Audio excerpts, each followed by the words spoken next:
नमस्कार। आज की डीप डाइव में हम आदिगुरु शंकराचार्य के जीवन से जुड़ी एक बड़ी दिलचस्प घटना देख रहे हैं। नमस्कार। हाँ, एक ऐसी घटना जिसने उनके दर्शन को भी कह सकते हैं एक नया आयाम दिया। हमारे पास जो जानकारी है वो उनके कश्मीर यात्रा और वहां हुए एक खास अनुभव पर है। शक्ति के स्वरूप से जुड़ा अनुभव। जी, ये वो समय था जब आदि शंकराचार्य, जो अद्वैत वेदांत के सबसे बड़े प्रस्तावक थे। अद्वैत वेदांत मतलब सब कुछ एक ही परम सत्य है, अनेक नहीं, यही ना? हाँ, बिल्कुल। तो वो इसी अद्वैत सिद्धांत को स्थापित करने और शाक्तमत यानी जो देवी शक्ति की उपासना करते हैं उनसे शास्त्रार्थ करने कश्मीर गए थे। अच्छा, शास्त्रार्थ करने गए थे। पर कहते हैं वहां पहुंचकर कुछ अनपेक्षित हुआ। हाँ, हुआ ये कि आचार्य वहां काफी बीमार पड़ गए। शरीर बहुत ज्यादा कमजोर हो गया। ओह। और बताते हैं कि वो एक पेड़ के नीचे लेटे थे। प्यास से उनका बुरा हाल था, बिल्कुल शक्तिहीन। और तभी वहां कोई आया। हाँ, तभी एक ग्वालिन मतलब दूध दही बेचने वाली सिर पर दही का मटका रखे वहां से गुजरी।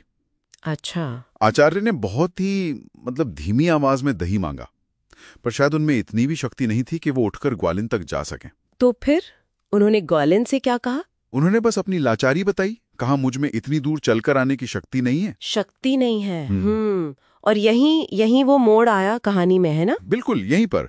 वो ग्वालिन, जो दरअसल कोई साधारण स्त्री नहीं थी, वो मुस्कुराई और उन्होंने एक ऐसा सवाल पूछा जिसने आचार्य को कह सकते हैं भीतर तक हिला दिया। क्या सवाल था वो? उन्होंने पूछा, शक्ति के बिना तो कोई एक कदम भी नहीं चल सकता और आप शक्ति का ही खंडन करने निकले? ओह, ये तो सीधा उनके उद्देश्य पर, उनके पूरे मिशन पर ही सवाल उठा दिया। हाँ, और वो भी तब जब वो स्वयं शक्तिहीन महसूस कर रहे थे। इसका क्या असर हुआ आचार्य पर? कहते हैं ये सुनते ही जैसे उनकी आंखें खुल गई। उन्हें तुरंत समझ आ गया कि ये ग्वालिन स्वयं माँ भगवती ही हैं। अच्छा, तो ये सिर्फ एक दर्शन नहीं था, ये एक तरह का ज्ञानोदय था। हाँ, ज्ञानोदय ही कहेंगे। ये उनके अद्वैत दर्शन के लिए भी एक बहुत महत्वपूर्ण क्षण था। वो जो निराकार निर्गुण ब्रह्म की बात करते थे, उन्हें अनुभव हुआ कि साकार क्रियाशील शक्ति उसी ब्रह्म का अभिन्न अंग है। तो मतलब शिव और शक्ति की एकता का अनुभव, सिर्फ सिद्धांत नहीं बल्कि अनुभव। बिल्कुल सही। शिव यानी स्थिर चेतना और शक्ति यानी उनकी गतिशील ऊर्जा। ये दोनों अलग नहीं हैं, जैसे दूध और उसकी सफेदी। दूध और सफेदी, हाँ, यह अच्छा उदाहरण है। उन्हें ये बात अनुभव से समझ आई और कहते हैं उसी क्षण उन्होंने शक्ति के आगे पूरी तरह से समर्पण कर दिया।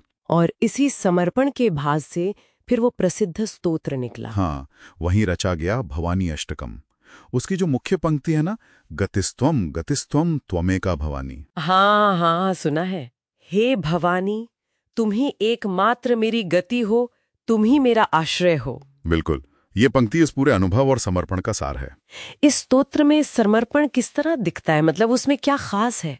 ये सूत्र ऐसा है, मानो आचार्य उस क्षण अपनी सारी विद्वत्ता, सारा ज्ञान एक तरफ रखकर एक छोटे बच्चे की तरह माँ के सामने खड़े हों। अच्छा। वो कहते हैं, न जानामि दानम न च ध्यान योगम। मतलब मैंने दान जानता हूं, न ध्यान, न तंत्र, न मंत्र, न पूजा, कुछ नहीं जानता। बस तुम ही मेरा सहारा हो माँ। गतिस्त्वम त्वमेका भवानी। और वो वाली पंक्तियां भी है ना, न तातो न माता। हाँ हाँ, न तातो न माता न बंधुर न दाता न पुत्रो न पुत्री न भृत्यो न भर्ता। मेरा कोई नहीं है, न पिता न माता न भाई न बेटा न बेटी न सेवक न स्वामी, कुछ नहीं। आप ही मेरी गति हो। ये तो पूर्ण निर्भरता है। पूरी तरह से। और वो आगे कहते हैं कि चाहे मैं किसी विवाद में हूं, दुख में हूं, सफर में हूं, पानी में, आग में, पहाड़ पर, दुश्मनों के बीच में या जंगल में, हर जगह हर हाल में, हे माँ भवानी, आप ही मेरी रक्षा करो। तो ये कहानी सिर्फ एक चमत्कार या देवी दर्शन की नहीं है, इसका गहरा दार्शनिक महत्व है। बिल्कुल, ये दिखाती है कि कैसे इतने बड़े बड़े दार्शनिक सत्य भी व्यक्तिगत अनुभवों से, परिवर्तनकारी घटनाओं से समझ आते हैं। ये सिर्फ किताबों या तर्कों की बात नहीं है। ये अनुभव पर आधारित ज्ञान है। हाँ, अनुभवात्मक ज्ञान। और ये भी कि कैसे निराकार को समझने के लिए साकार की स्वीकृति जरूरी हो जाती है कभी कभी। शिव बिना शक्ति अधूरे हैं और शक्ति बिना शिव।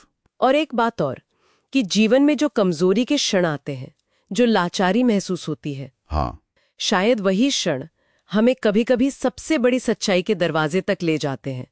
वो अचानक हुई मुलाकातें, वो मुश्किलें। सही कहा, बिल्कुल संभव है। ज्ञान कहीं से भी आ सकता है। तो अंत में हम अपने श्रोताओं के लिए क्या विचार छोड़ सकते हैं इस कहानी से?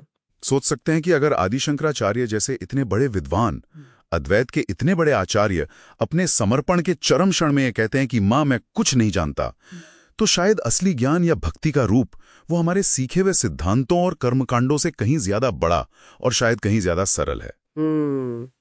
ये सोचने वाली बात है। सिद्धांतों से परे अनुभव की सच्चाई। बिल्कुल।